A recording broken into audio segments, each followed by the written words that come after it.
How are you, brother? I'm good, man. You good? I'm just trying to take this moment serious. No, I mean we can joke around. We're brothers. That's what we Yeah, do, right? I'm honored though. I'm honored to be here. Yeah. I value your time and your energy, so No, I appreciate you being here too. it's I been a long definitely time coming. do. It has Dang. been. No, but no, I'm glad to hear you're doing well. What you been up to? um, that's Outside just. of work, we all know that everybody works. But like outside of work, what have you been up to? I mean, I feel like I've been trying to find myself in seasons. Hmm. Like I feel like we always encounter seasons. Hmm. I think throughout our conversations that we've had Yeah, throughout the last few months, uh, just trying to find myself more present in my season. for sure. Um, Is that a specific season that you're in right now? right now, I mean, I feel like in the last few months, I've encountered like 127 seasons, Hmm. but I feel like waking up in different perspectives, like Yeah. a disciplined season, an obedient season, a struggling season, a I feel like people patient don't talk season. about that enough. I think that like when we think about a season, it has to be one thing. So for you to Yeah, say that you're going through multiple seasons right now is yeah. I think. I mean, we encounter a lot of things, yeah, whether it may be health, relationships, mm, finances, insecurities, yeah, traumas. So I think there is multiple seasons that we encounter. yeah, It's like chapters in your life, but then there's like those sub chapters, if I should say. no, for sure. But lately, I don't know. Lately, I'm not trying to make the seasons as if they were bad. I'm I want to I also say like that as well. I guess I can say that the seasons that I'm encountering lately Mm-hmm. have allowed me to be more still, Okay. but also more at peace. Was that stillness like provided for you? Uh, Because like for me, when I find like I haven't given myself enough time to be still lately. I think a lot of that obviously comes from like having son and being married, and then also like just having a life that is pulling me in a lot of different directions right now. yeah. So I find I put a lot of weight on my ability to be still, Mm-hmm. but I don't really give myself the opportunity to do it as much as I should. Hmm. Um, so like for you, what does your stillness provide for you? Like what is My stillness has provided me grace. hmm, I don't really think I understood the meaning of grace. We talk about grace and being kind to ourselves, but I think stillness has brought my clarity to, I guess, my perspective of things. absolutely? I'm more aware of things. I'm more aware of the seasons I'm encountering, what I'm Mm-hmm. encountering in those seasons, and also my perspective of things. I think Yeah. it also, my stillness has allowed me to understand my own wisdom, Mm. because I feel like I'm a person who's always feeding to other people, Yeah, what you do a lot. that I don't tend to look at my own lens, if I should say. Yeah, which we talked And about before, because you mentioned to me once before that I think early in our friendship and our relationship as it was building that you ask these questions that I really enjoy. How's your heart? How's your soul? How's your mind? yeah, And I remember one day I asked you, and you were like, "Whoa, like I I don't even know was how to taken you didn't know back. how to answer your own I question didn't. because there's not many people in your life that do that for you." Yeah. Um, But also, stillness has allowed me to be more embracive of that. okay, So that's also a testament to having more clarity. yeah, I think stillness has taught me to be able to take kindness from other people, absolutely. generosity from other people, people's time. Mm-hmm. I'm always I value a lot of giving, but I've never valued receiving. Okay. So It's kind of like compliments. Like there's yeah, people that are really good at giving compliments, and there's yeah. people that are bad at receiving. And usually Mm-hmm. the people that are good at giving Are not are, good are at not not good at good at receiving. receiving. Yeah. And I've learned that, and I think the stillness has allowed me to really fully embrace that. Mm. And being able to embrace that has also brought a lot more honesty to myself, Yeah. conviction. Yeah.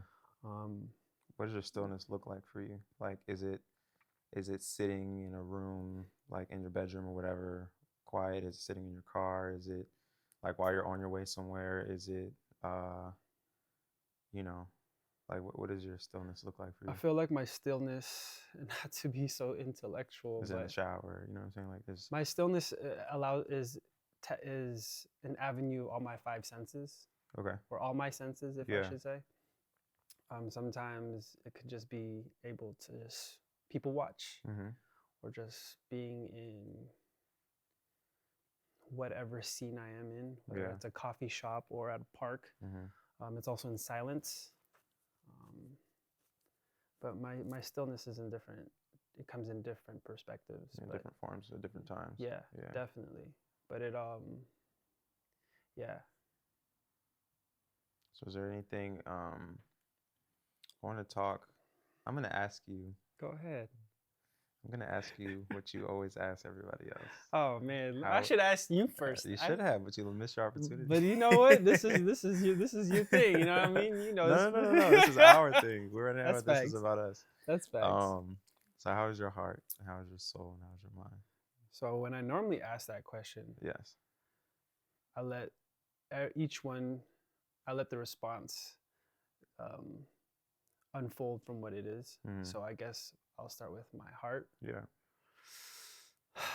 My heart has been challenged Mhm. lately Okay. because I'm in this new part of myself that I'm encountering. Mhm. I'm understanding that I can't be in the new form of myself and in the old form of myself. And the old Okay. form of myself has a lot of hurt, a lot of insecurity, Yeah. a lot of doubt, Mhm. not from others, but from myself. Yeah. And so into this new season, or this new perspective that I've encountered with myself, I've been able to let go of those things. Yeah. I like that you said you can't do both in regards to like living with your old self and Mhm. trying to also nurture your new self. Yeah. Because I think that there is a time and there are moments where we kind of get caught in the Mhm. medium between the two, Mhm. because obviously our old self is filled with trauma and Yeah. pain and things that we've experienced, and those things can be triggered at times, which bring them back up even though you're trying to move past them. And it's obviously good to know where you've been. Like, Mhm. it's important to know what you've been through and where you're going through. People say that if you look at the past, it'll tell you where you're going. Of course. I don't know. I mean, I believe it, but I like to. I'm just more of a forward thinker. Yeah. But I like that you mentioned that you're focusing right now in the season to let go of your old self. Yeah. And what does that look like for you? Like, how do you? It's just a lot of quiet time and honesty. Hmm. I've learned, I think, letting go of my old self is really taking the moments where I have to be honest with myself, so I can be honest with those around me. Is it honesty? I mean, you just said it, but is it only honesty with yourself, or do you like? Is there a weight and a difference between the two? Where it's like you No, like I to be feel more like honest with others first, or you need to be honest with yourself first before you're honest with other people? honest with myself first. Yeah. It starts with me. Yeah. I feel just to reflect, I've always thought it was the other party, Mm-hmm. whether a friend or relationship, but it was technically my flaws. Absolutely. And I think having the honesty with myself, the conversations, Mm-hmm. the vulnerability, those moments of being so hard on myself, but also being so kind to myself, Yeah. crying. Mm. It starts with inside out. Yeah. And so being honest to myself, and then being honest to those who I feel comfortable being honest with. Yeah, which is the important part. Which is a very important part. I've learned also in this season, I mean, not to get away from your questions, No. but in the season, I've learned to find my safe spaces. Mm-hmm. I think that's an important thing too. I think it's very important to have a safe space with brothers or significant other, maybe family members, because I used to think that safe spaces were all built upon entitlement. Okay, that makes sense. Like if you're my family member, Yes. I should feel safe to talk to you. Yes. But little do I know, I don't get the safe space, Yes. right? Like almost feel worse Of after we course. have a yeah. Or a significant other, Yeah. or friends. I used to even think how deep our conversations have been, or Mhm. how long we've been friends or brothers, Yeah. if I should say. That was a safe space. I think it's important to know which conversations are for which person. Mm-hmm. Like, Mm-hmm. I think for me being married, I think early on in our relationship, I think probably before we got married, I would kind of download everything to Tasha, my wife, and then I learned that, and I had to also do this to her on the other end of it, is that like I had to tell her, and then I also had to be reminded of it myself, that like it's okay to not share everything, because there are some things that, like, for example, she would share something with me, and because we are one and because we are married, it automatically becomes my burden and something that I feel like I need to fix for her. Yeah. And that's not healthy for me. Yeah, of And it's course. not healthy for our relationship because I can't fix every problem. That's And then valid. vice versa. She, the same thing. I would come to her about something, and then we found a balance of like, I mean, just for our relationship, but I think that it's important to find that balance with every relationship, to know where you should place things and who you should talk to about certain things. There's this one thing that I've encountered through my endless notes is you having, I think it goes, having unrealistic expectations for someone who you know that can't handle that. Yeah, we talked about that before. It's like I can't expect you to carry a certain thing and have a different result. Absolutely. If I know you're not able to carry it. Yeah, absolutely. So that's just another part, I guess, is just having a safe space. Yeah. Which has helped me through my seasons. But to your question, that's where my heart is, being challenged in this season today. My mind is sharp. It's sharp, and what I mean by sharp is I'm very aware of what I'm walking into, what I'm walking in with, but also what's like tempting me, what's haunting me, what I haven't faced, what I should rely on, what I should lean on, what I should let go. So it allows me to be more consistent with myself. Absolutely. So having a challenging heart and a sharp mind also allows me to have a very calm soul. Yeah, I would say there's a duality between the two. Yeah. That presents exactly what you just said, this calmness and the stillness. Yeah. That allows you to have the peace that you mentioned before. Of course. Yeah. I'm big on peace right now. Yeah. Yeah. That's important. It's hard to get there. It's hard to even find peace in a lot of things, but I think what it sounds like is that, despite the challenges that you're facing within your heart, you're able to find the peace within everything. Of course. Which is definitely important. Yeah. Having this like calm soul, if I should say. It's not always calm, but I always try to hold myself accountable to being calm. Absolutely. And I think that goes into knowing like, man, God, I'm gonna let you have control of this. Like financially, I'm struggling. I'm gonna let you have control of this. Yeah. Relationally, I'm struggling. Like anything that I feel that I know I'm not in control of, it allows me to go backwards, like go back to my mind, knowing that I'm sharp, to know that, okay, I don't need to sweat this. Yeah. This isn't really that big of a deal. I shouldn't have to like really make this a big deal. But then it's challenging, which falls back to my heart. Absolutely. So it's literally like a cycle. Yeah. But then I do find myself really trying to stay grounded by being aware of all three. Because sometimes the challenging and the sharp and the calm, they switch.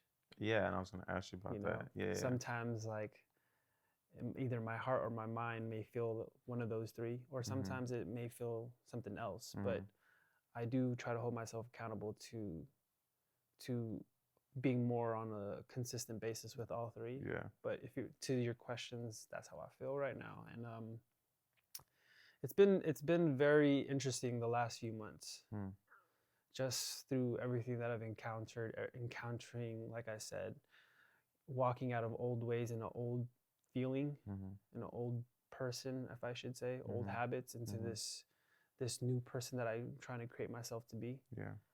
What inspired the change that you're experiencing right now in regards to like shedding your old skin and growing into the skin that's currently forming? Man, I've gone through a lot of chaos internally. Yeah.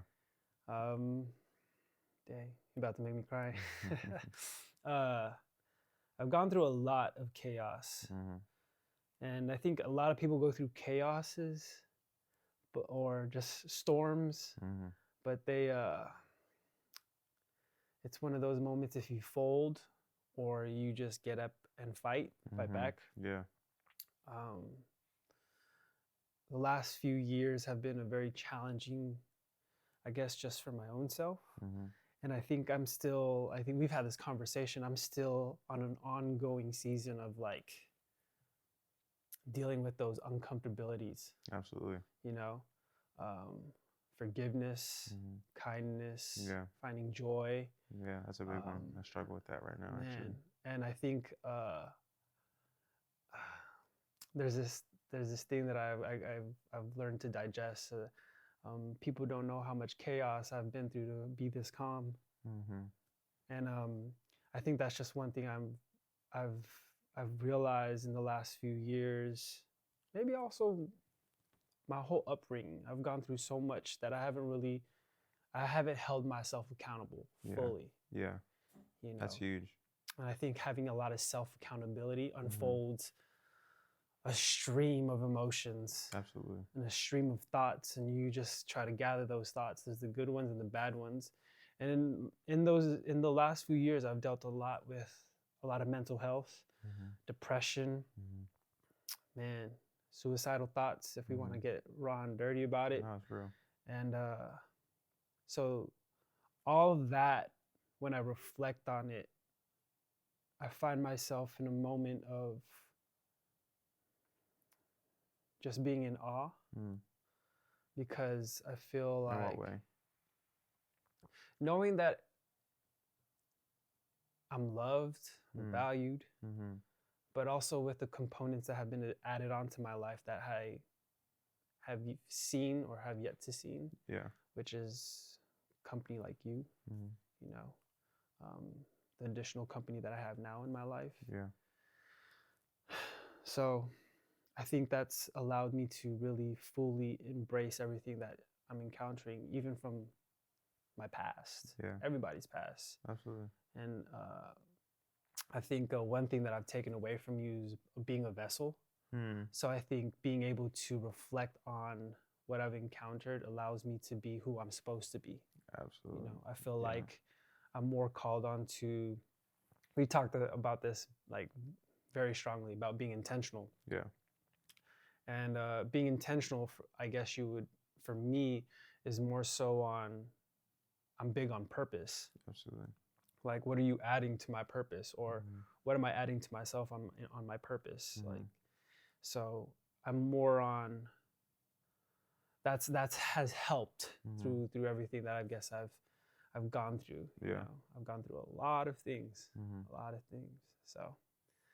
So if you could, I know you said that your heart is challenged.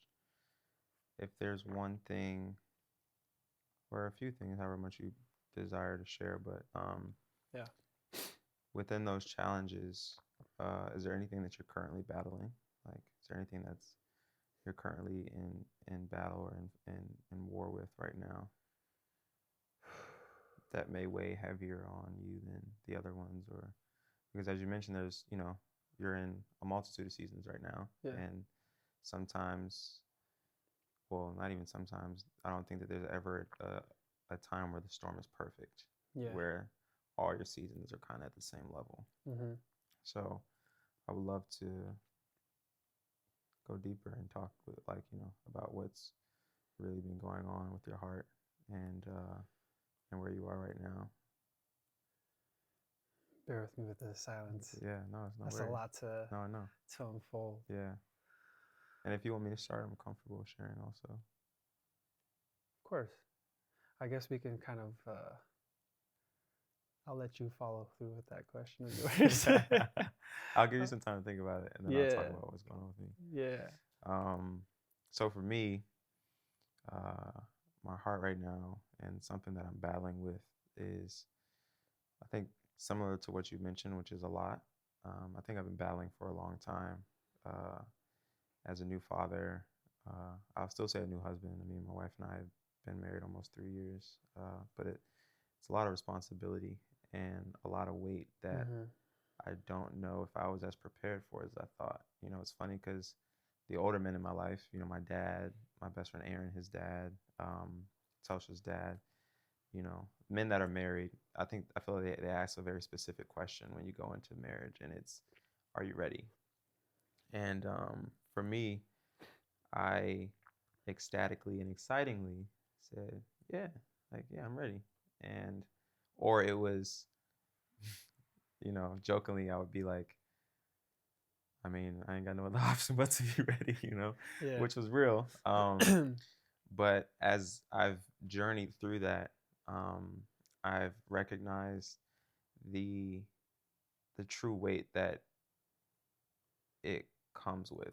Mm-hmm. And like I mentioned, as a new father, we have an 8-month-old, and being a father and a husband, although it may look easy and probably is one of the easiest jobs I've ever had, it's very heavy. Mm. There's a lot of responsibility and a lot of things that I have chosen to carry that I haven't let go of for some reason. Um, and because I haven't let go of them, and it's just a decision, I just haven't done what's needed. I haven't taken the time to be still, like Mm-hmm. what you mentioned earlier, to release the weight that I have put on myself. Mm. Because although the responsibility and the tasks of being a husband and a father are heavy, it's not a burden that I'm tasked to carry. Yeah. And God tells us that and mentions that to us, and it's all throughout His Word. But I believe that there has to be a moment in your life where you make that decision. Mm. And I've made it before, but I think, right now I'm just feeling really heavy, like Mm. super heavy, and I'm battling with how God wants me to take leadership in this role. Because there's so many different ways to do it, Mm-hmm. that are successful for multiple people. Yeah. Um, and though I'm not easily influenced, I do find myself influenced by uh, those who I respect and honor that are in the place that I'm also in or have been in it longer, like my dad, my father-in-law, people like that. So I think for me right now, I'm like really seeking and battling like that weight distribution Mm-hmm. and clarity. Mm-hmm. Um, because it's just hard, man. It's Yeah. really hard. Like I'm working through a decision right now that Telsha and I made together for me to um, go back into film and television, Mm-hmm. and that job requires me to be away from home. Yeah. And for me, that's the one thing I feared the most once we decided that we were gonna bring Shepard into the world. Yeah. It was, that's the first thing that came to my mind. Is like, I don't want to have to leave him, and I don't want to have to miss anything. Um, and film and television will leave me away from my home for months, Yeah. like 5 or 6 months. So yeah, I'm just I think going through a lot right now, and even before, yeah. this place that I'm in now, I've like, yeah, just being a husband and a father is just everything that I've wanted, yet the heaviest thing I've ever had to carry, and just trying to figure out how to do it. I think I really admire your it takes a lot Mm, of self-awareness mm, and um, sacrifice, because I feel like we're in a world of, whether we want to agree to it or not, where we like to be accustomed to this world yeah. and conform into this world, but having to sacrifice like different perspectives and different opinions and how you handle things. I'm sure someone would say, how can you do that and leave your family? Mm-hmm. You know, um, but I think it takes a lot of sacrifice. But I Yeah. think also too, and I think I've shared this with you before. Living a life of service will always be inconvenient, Mm. and we're always going to be at service. Mm. Knowing you know your purpose, knowing I know my purpose, Mm. knowing that God uses us as vessels. Mm. We're just instruments, man. We're just instruments, and He's the architect. I always say that, you know. That's so good. And I think to piggyback off what you're saying and to add to what you're saying is just when you are an instrument or a vessel, it takes a lot of sacrifice of wanting to let go and not be in control. Yeah. And not knowing what that looks like. Mm. I'm sure when you and Telsha got married, when you and Telsha brought Shepherd into this world, you had this idea, this whole like picture perfect perspective of what you wanted it to look like. Yeah. Whether that was financially, whether that was creatively. But I think sometimes I even say it like this in my prayers, like we always ask God to do this or to do that. I've learned to tell God, because I'm big on what we say, like, I just have an idea, God. I'm gonna let you roll out the plan. Yeah. Like, here's just my idea. Yeah, that's true. You know, but that's also a lot of surrendering. And I think that's one thing that I admire about you is you do a lot of surrendering, whether it's your time or your energy or your faith or just you as in all the categories that you carry. Yeah. Father, son, husband, brother, friend. I like the word friend. But you surrender, and I think having a lot of surrendering is also knowing that you're serving. Yeah. Yeah. No, that's good. I really like that you said that, because that is true. It's funny because like before I got married, and I appreciate you highlighting my ability to surrender. But I think before I got married, I was much freer in regards to like my spirit and my circumstances. Obviously very directional and intentional, but still free in the aspect of like not allowing my joy to be tied to my circumstances. And like ever since I got on that knee and asked her to marry me, it's just been like, and it's there's no blame and there's no one's fault at all. But ever since I asked that question, I think I, for some reason, have just like made it all about Justin. You know, like what is Justin doing as a husband? What is Justin doing as a father? How can Justin be better? How can Justin do more? How can Justin bring more money in? How can Justin be more present? How can Justin... Which is all built off of conforming with the world that we live in. Yeah. I think like the things that we ask ourselves are the things that we consume. And, you know, I think in the seasons that we've both encountered, we've encountered consuming worldly things and biblical things. Yeah. And I think we're finding, I like to say, maybe you can relate to this, but I'm always being pruned. Yeah. I'm always being in a season of pruning. Yeah. You know, and I think go ahead. Sorry, I was just gonna say there's a Bible verse about pruning that I really enjoy and I've enjoyed lately. It talks about finding joy in the pruning, because in order to, it's about like trees bearing fruit. You know, trees that fruits that aren't good need to be cut away. And fruits that, or plants that are producing good fruit, need to be pruned. And in the pruning process, you still have to cut away. You have to cut a lot. Exactly.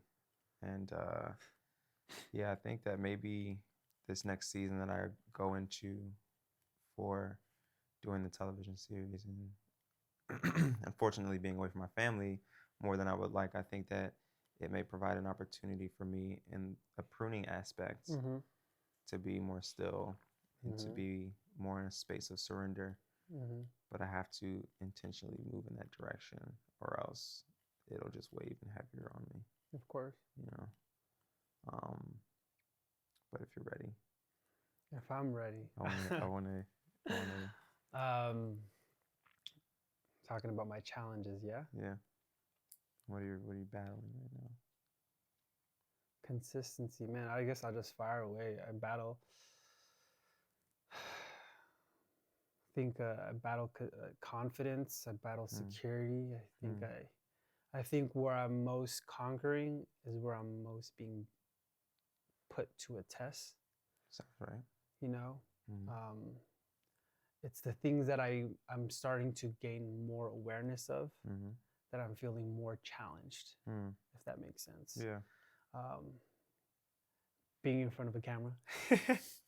I used to be big on like being behind the scenes and being in the shadows, right? Maybe that was just That's a specific word.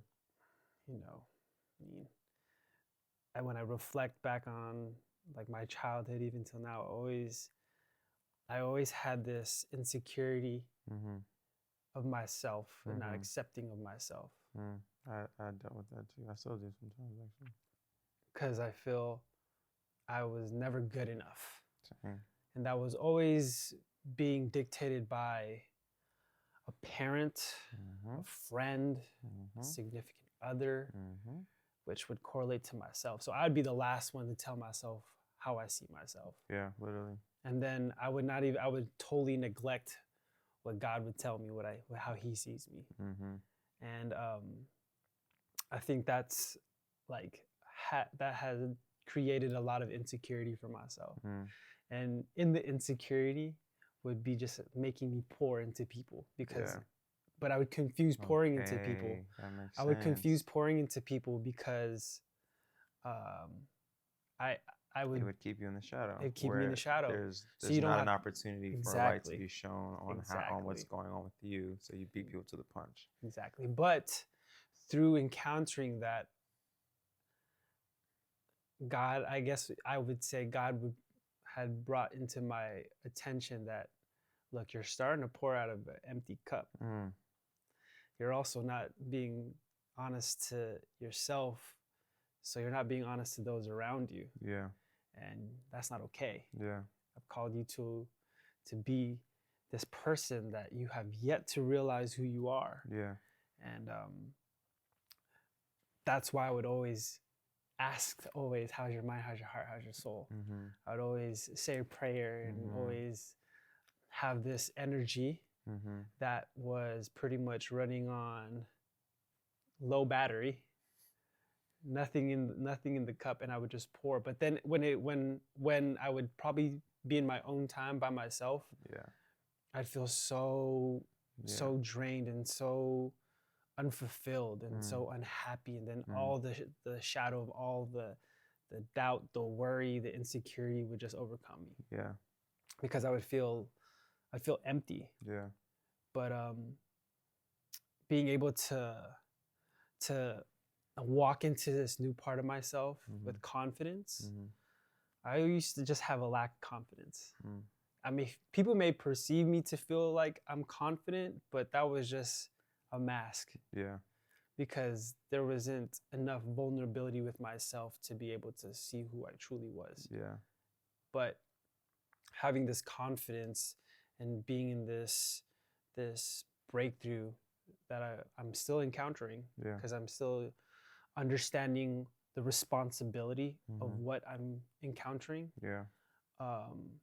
Because I know there's little bullet points that I'm understanding that I gotta be more. I'm learning how to be careful with this confidence. Okay. You know, I'm also learning how to be graceful with this confidence. I'm also learning how to be more vocal in this confidence. I like that you say that, because God does call us to be confident, but I think that there's a thin line between confidence and arrogance. But as you input those words of grace and, you know, being careful, and I think that is what keeps us in that space that is solely focused on Him, and our confidence being, I don't remember where I heard it, but someone said before that, like, you know, it's good to be confident. It's great to be confident. God calls us to be confident, but our confidence shouldn't be within ourselves. Our confidence should be solely on Him and what He's doing in you and through you, so that you're not confused, and that so your confidence doesn't turn into arrogance. And that it's not about, oh, look what I'm doing or look what I've done. Instead, it's look what God's doing in my life and look what He's done in my life. And because of Him, I'm able to do these things, instead of, you know, your confidence coming from a list of your resume or whatever. Of course. You know, because as you mentioned before, of us living in the world, that's the one thing that we as people do. And that's why, you know, I started off by saying, like, when I asked you how you were doing, you know, or what you've been up to, I wanted it to be solely, like, not about work, because it can so easily go into that direction that makes the conversation more about us, of course, and not about what God is doing in our lives. Yeah. Which kind of leads me to this next question that I have and that I've had since you've been sharing, which I appreciate you for being open and sharing that. Thank you. Has your battle ever, or is it currently affecting your relationship with God or how you see God?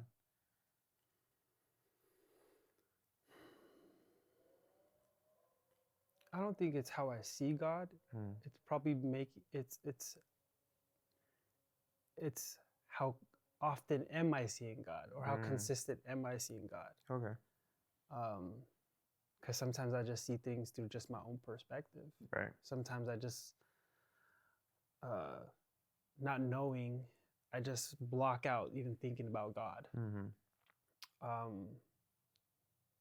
I feel like I just I do so much throughout my day. Yeah. Throughout my time. Sometimes my energy and my whole being is so spread out throughout the day. There's so many people, so many things with work and personal. Yeah. That I feel like I don't even pay attention or take the time to, like, seek God. Yes, absolutely. I'm so distracted. And same, honestly. I'm trying to find myself with the things that He's bringing me into. Yeah. To be very, very careful of how I handle that. So I'm always challenged by how often am I talking to Him, because I know that we're supposed to confide in Him and talk to Him. Yeah. He's just like, He's there all the time. And I think the challenge comes from, I guess, sometimes whatever the season encounters. Yeah. And I'm always challenged to see it through the filter of God's eyes. Yeah. Because then I feel like I stray away. And I think I spoke with this with you the other day. You said the other day how, like, you feel like you need to start over. Yeah. But what did I say to you? I think we're really not that far. Yeah, that's true. We're just really there. Yeah. We just feel convicted or feel strayed away so far that the deception is that we need to start all over again. But we've really been doing this for as long as we've been living. Yeah. And I think that's just something that I think the enemy deceives us in, where we feel so heavy-hearted. Absolutely. When we don't do the things that we're leaning into. Right. You know, so I think with how I've been and what I'm encountering, I feel like it's not affecting how I look at God. It's affecting how often do I look at God. Right. And that also trickles down into being able to understand how am I handling what God's giving me in my hands, or am I putting it in His hands and truly putting it in His hands? Because to kind of circle back to the confidence thing and just to this whole person that I'm like walking into and wanting to be, I find myself sometimes taking advantage of that power. Yeah. And I think I've realized in the last few months that having awareness is a big responsibility Absolutely. because it allows you to either empower or overpower. Mm. And I think sometimes with the power or the confidence or the security that I'm given or receiving, I sometimes overpower. Yeah. Whether it's the conversations that I'm having, the the the perspective that I'm seeing, rather than having the humility to empower. So I feel like that's probably the biggest like challenge that I encounter because I'm aware of those things. Yeah. That sometimes I'm having to really draw myself back and ask myself, how am I really doing? Am I handling this how God wants me to handle this? Yeah. Am I really surrendering this moment right now? I think one thing that I can kind of correlate what I'm saying right now is how is my heart posture? Yeah. How am I holding myself together through Yeah, we what God talked has about given that. me right now? Mm-hmm. And one thing that I'll also piggyback off of is we had a conversation, I think a few months ago, that I think when you lost your wallet and your phone, and we were talking about this. Such a hard God night. bless Telsha because Such a she's hard amazing. night. Telsha told you, and you shared with me, maybe God is protecting you from something that you have yet to lean into. And I feel like those are like God is like the stoplight at every street Yep. as we're on our journey. Mm-hmm. And sometimes we run a red light, Mm-hmm. sometimes we run the yellow light, That's sometimes facts. there's always green light. Yeah.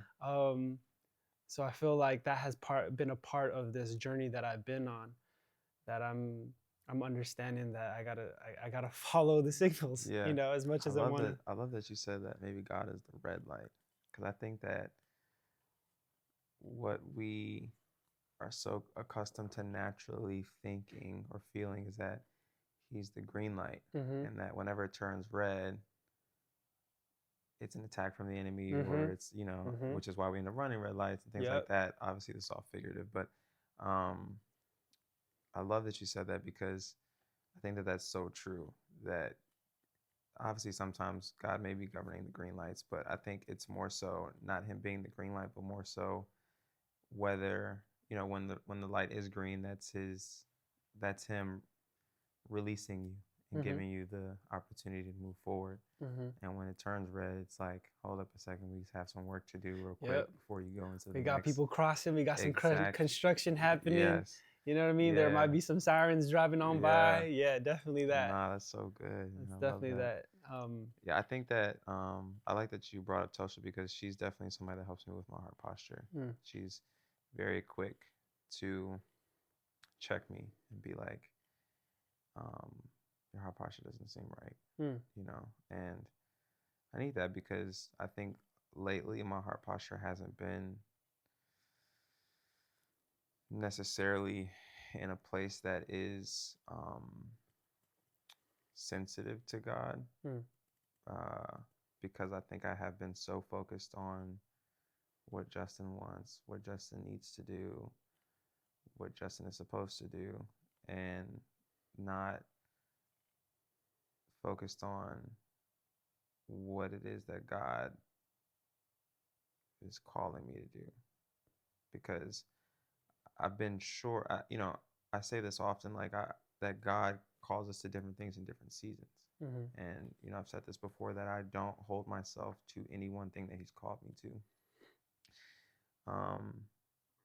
But I realize that I've only kind of portrayed that in the sense of professionally, like within my work life.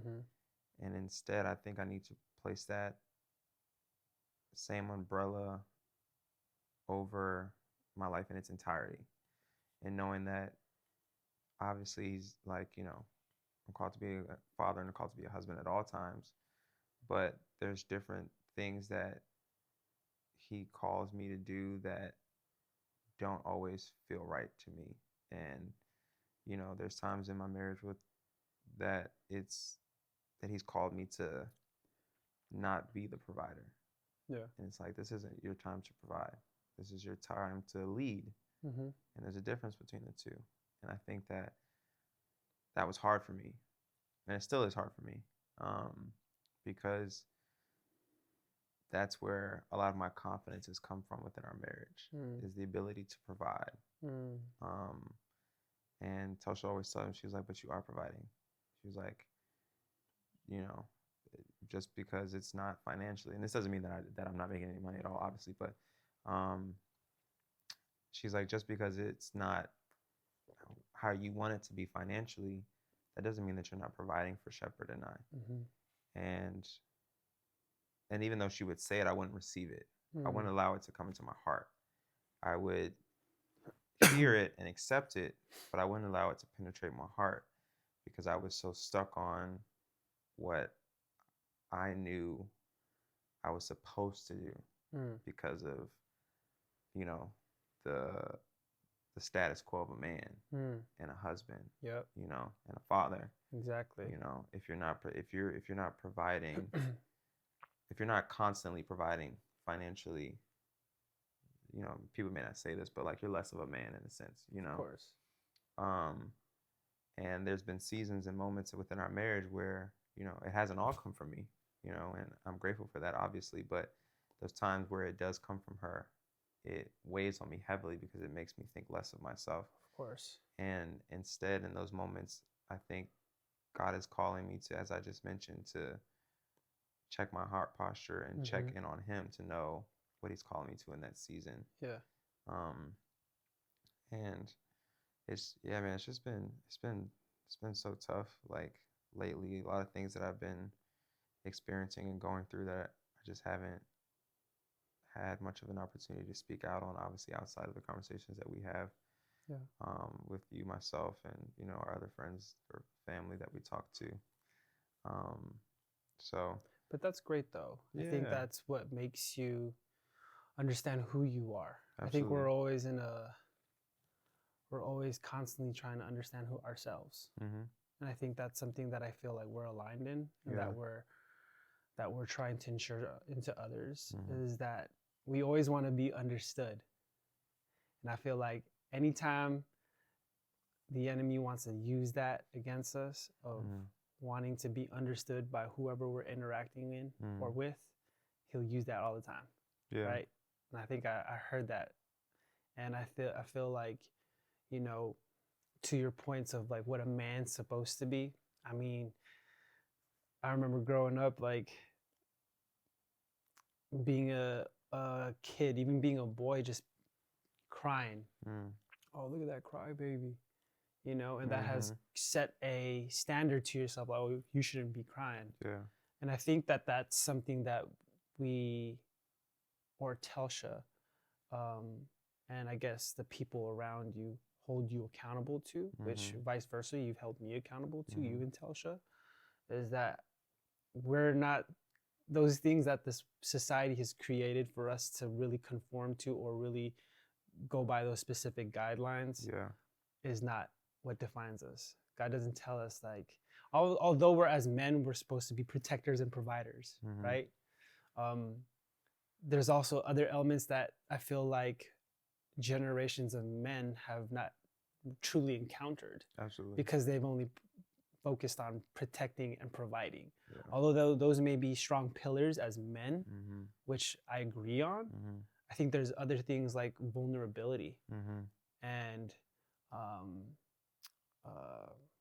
also, vulnerability, communicating, surrendering, you know, and I think that's one thing that I can say Telsha does to help you. And then that also inspires me, because I think with what you're encountering, I think it's all about, like, even with what you were saying earlier about feeling like providing sometimes doesn't come from me. I think that's just also redirection. You know, because, and I truly admire that from you, because it does take a lot of surrendering to understand the redirection that you're going through.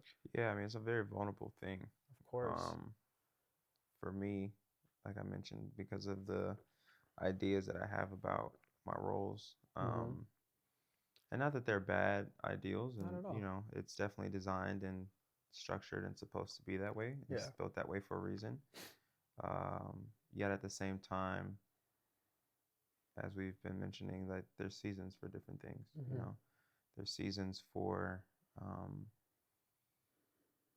Yeah, everything. And, as I'm going into this season, I think which we've talked about before, is I'm working on preparing myself, Mm. working on preparing myself so that, because I know the battle that I'm about to go through, because Mm-hmm.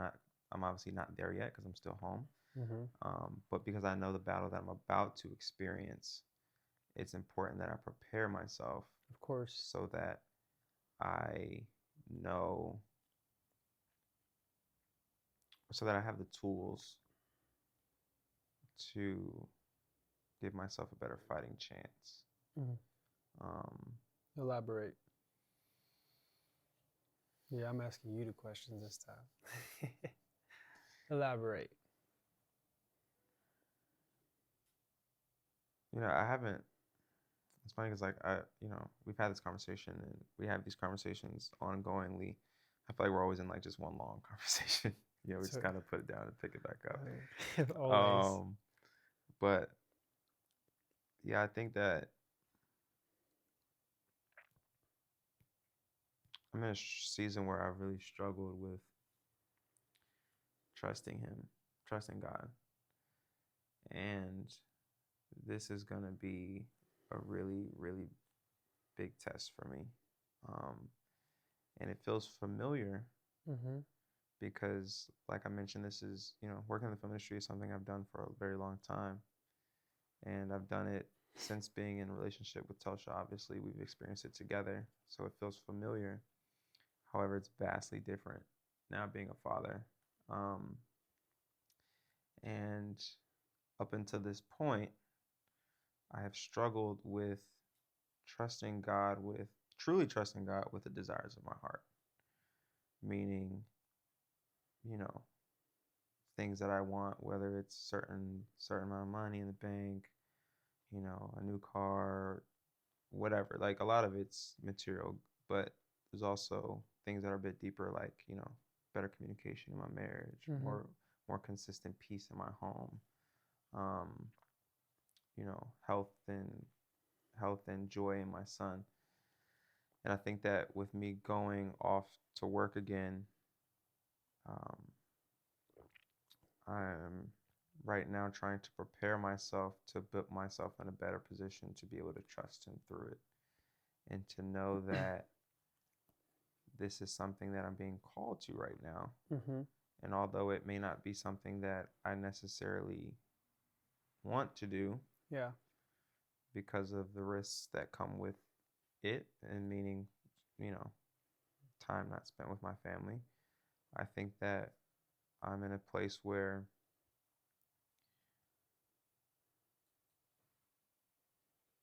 my trust in him is going to have to be at an all-time high. And preparing myself for that looks like the things that you've mentioned, which is taking more intentional time to be still. Mm. Because having a relationship with God isn't just about telling him what it is that you want, Mm-hmm. but it's about listening. And you can't listen if you're not being still. Mm. Um, and I think about that often, or I have been thinking about that a lot lately because I've found myself in conversations with people, and there's these pockets of moments. Naturally we check our phones and things like that, and the moment where the stillness leaves the space for the moment that the stillness leaves the space, you're no longer listening. Mm. And I think that because of how busy, at least I, keep myself, I miss out on opportunities to put myself in a posture to truly listen to him because I'm always trying to find something to do. Mm. And I think that comes from that insecurity within providing. Mm. It's like I have to feel like I'm doing something. I have to feel like I'm busy because I don't want to miss an opportunity. Yeah. Versus trusting him to provide an opportunity in the moments where I may not feel that it's there. Yeah. And it's funny because Tosha would say it, early in our relationship or early in our marriage, and especially when we first moved out here to LA, she would say, I need you to be more present. And that hurt me because I'd be like, I am present. Like, what do you mean? I don't understand. Like, I had these thoughts and ideas about being a husband and a father, and presence was one of those things that I wanted to value and carry heavily. So the minute she would say that, I would challenge it. What do you mean I'm not being present? Like, I'm a present father. She's like, I'm not talking about with separate. I'm talking about with me. And I'm like, well, what do you mean? And she's like, you haven't been around. And I'm just like, well, what she would say is that, like, you don't, she's like, she's like, you're not finding a balance. She's like, you're so worried about what's going on outside of the home that you're not aware enough to know that God can provide exactly what you need while you're in the home, like while you're here with us. And I'm just like, what do you mean? Like, I have to go out in order to do, in order to meet people, in order to have these experiences, in order to build relationships. I have to go. There's things that I have to do. And she's like, I'm not talking about work. Work is fine. But there's times where you are seeking relationship opportunity and companionship outside of our home. Yeah. And not that it's a bad thing, but you're placing too much weight on receiving what it is that you're desiring out in the world, and not being still enough to know that you can receive it while you're here. Yeah. And I think one thing that I can add to that is that I think we're always constantly encountering the same test, whether it's having to go away or having to deal with a certain emotion or whatever that may look like in our lives, until we've actually truly dealt with it the way we're called to deal with it. Not supposed to, but called to deal with it. Yeah. And I think I might hire y'all. You know what I mean? I might just sit here and talk about myself. What's going on, fellas? In the times that lead to an exact moment in our lives, we're being planted with pop quizzes. Like Tasha saying, being present. That's like a pop quiz. And I think lately, like we've had constant conversations, and like you have embarked that challenge of being more present, which has allowed you to be a little bit more freeing, or a little bit more open and freeing to who you are now. And those are little pop quizzes. Those little things are moments that prepare you towards the bigger tests. Absolutely. And I feel like those little pop quizzes of even Tasha saying, like, you got to be present, are things that you probably encountered multiple times. Yeah. I'm sure that she hasn't said that to you just once. I'm sure she's said it to you multiple times, and you've had different reactions and different responses. But I think you have had a lot of failure to understand what the true answer is to those pop quizzes that are building you up to this test that you're about to encounter.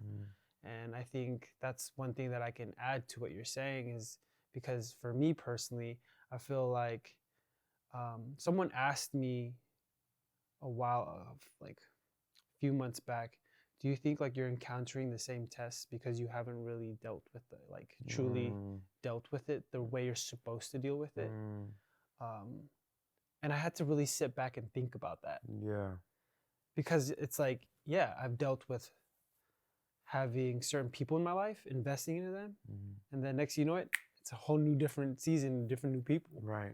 And I've shared that with you. I've shared that with like how like I feel like holding our brotherhood and holding the new relationships that I'm handling, that I'm like being so careful about holding it, because I don't want to.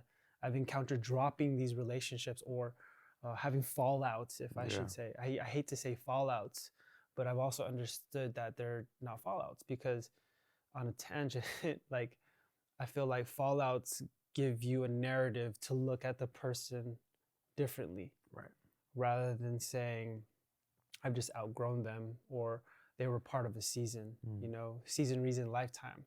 I've used to hold myself accountable to those three types of people, Yeah. that I would, rather than obsess, I would obsess about those three types of people and the people, rather than the actual foundation of those people. Right. And I think that has played a part in me encountering these seasons of people throughout my whole life. Always wanting to be wanted, Yeah. wanting to be appreciated, where I found, am I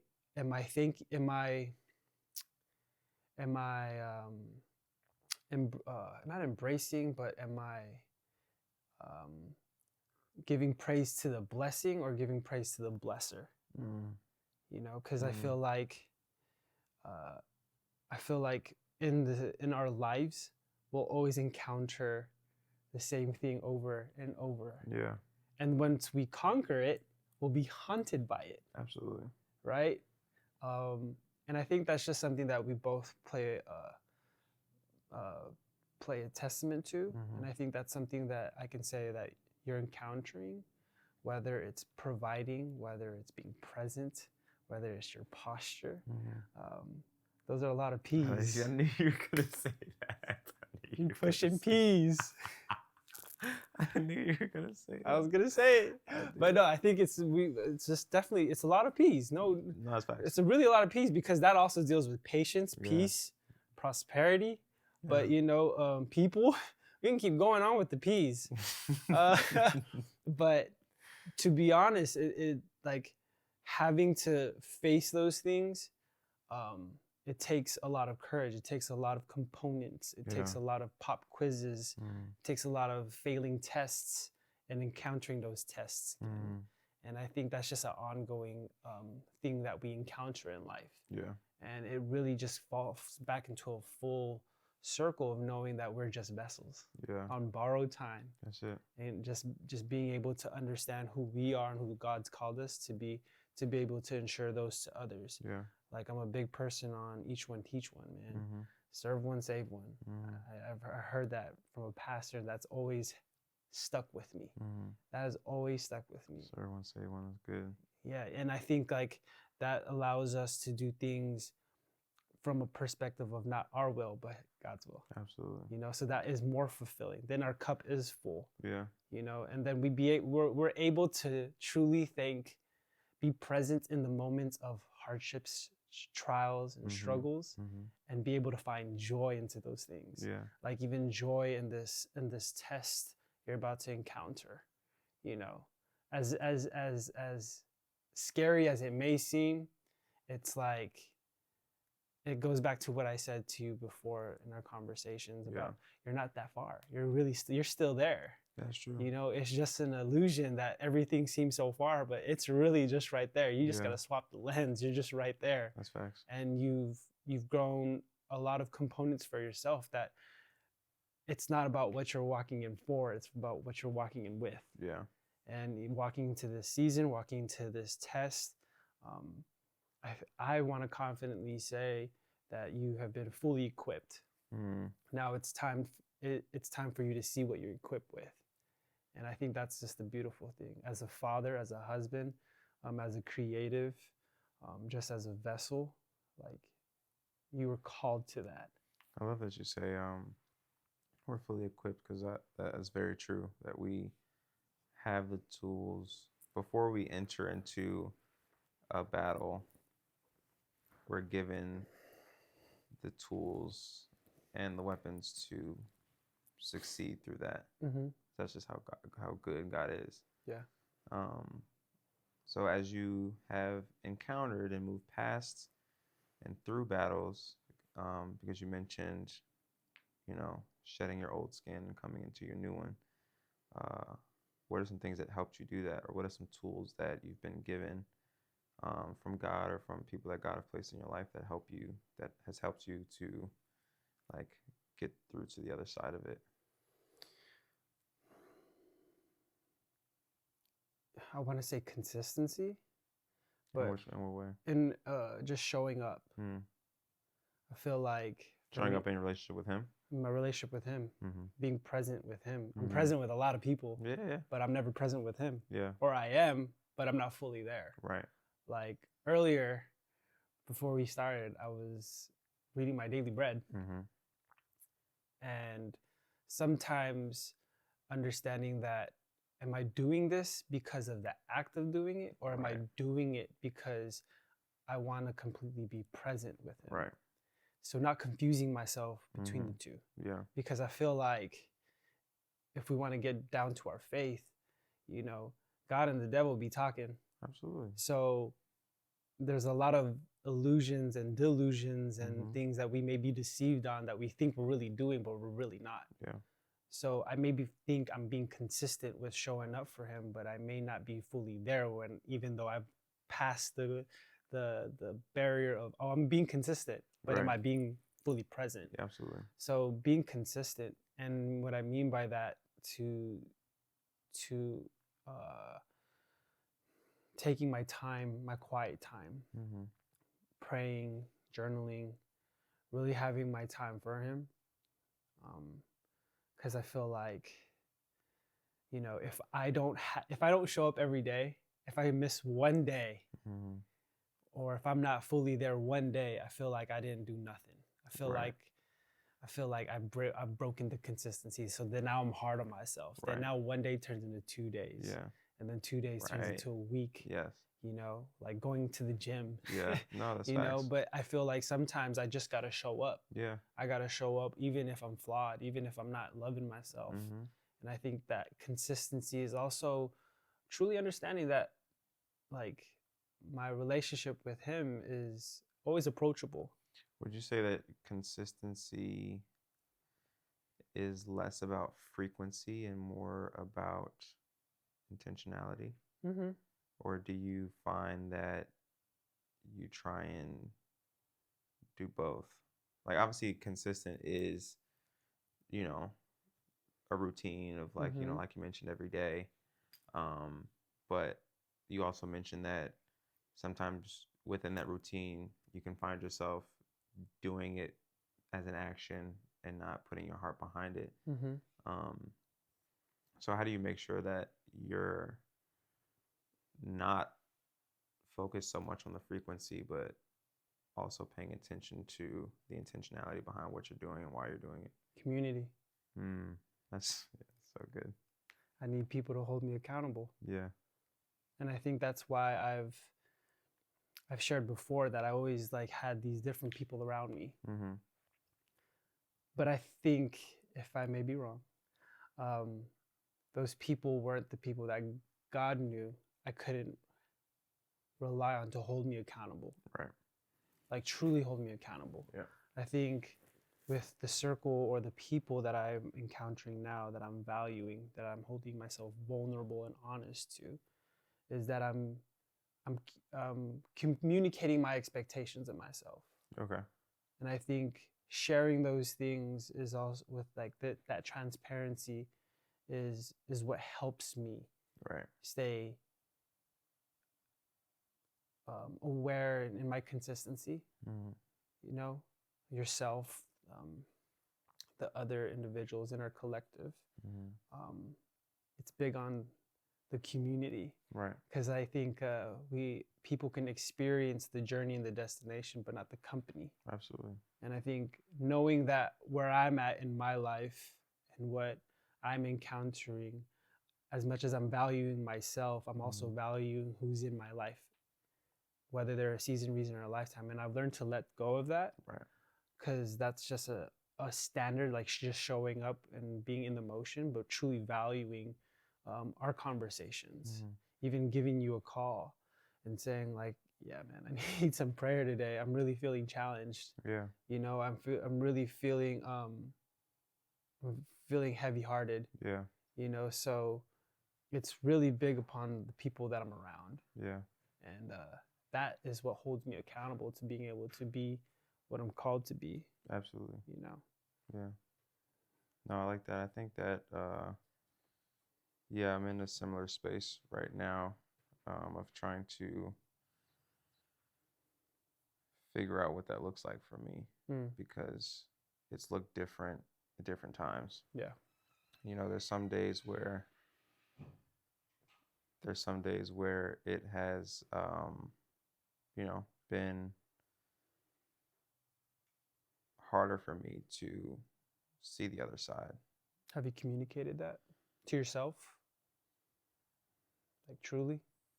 Probably not. I think it's an ongoing thing. Yeah. But I think that's one thing that's helped me is I have to communicate it to myself. Like how I have to communicate to you what I need from you as a brother. Yeah. Especially in the seasons that I'm in. Even if it may cause friction, I'd rather sacrifice causing friction than not telling you what I need. Right.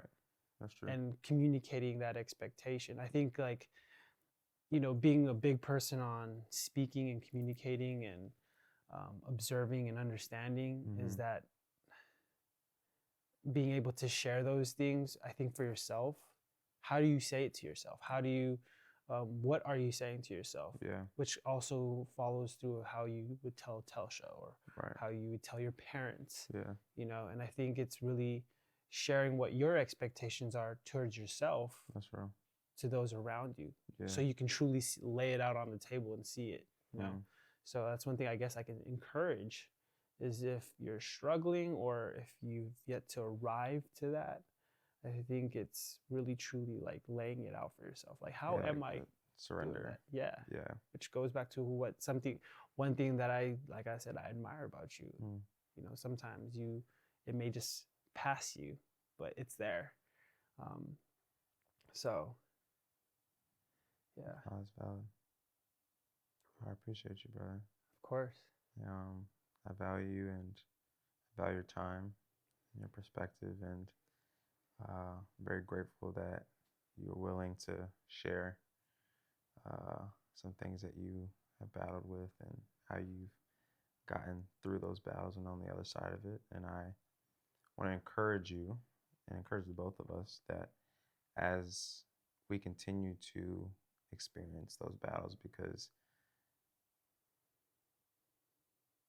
just as seasons, they come and they go. You know, just because you've defeated a Goliath per se in one season doesn't mean that you're not going to face it again in another. So I want to encourage you that you always have the tools. You are more than capable. You're powerful. Thank you. And I want you to be more aware of the light that you carry, despite your desire to live in the shadows because of the insecurities and the things that you have been through and battled in your past. I want you to embrace the power that your light has, because, you know, as the word says, a lamp is not meant to be hidden under a table, but to stand on the lampstand where everyone can see it. And your light is meant to be in a space and an environment where everyone can see it and experience it, because it's not just about you. Your light isn't for you. Your light is for everybody else. And I'm glad that you are growing into this new skin and into this new space that is offering you that perspective. But I want to continue to encourage you to keep going through that journey, no matter what season is going to try and keep you from that. So just want to leave you with that. And I love you, man. I love you too, man.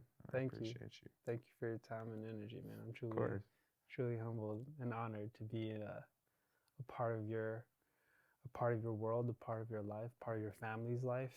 I truly value and appreciate the time and just the love and just the safe space. Yeah. It's very overwhelming, if I should say. That's fair. But thank you. Absolutely. Thank you for the kind words too. Ain't never going nowhere. We locked in. Oh man, for sure. Hip to hip, man. Hip to hip. Yes, sir. Yeah. Love you, bro. Love you too, man.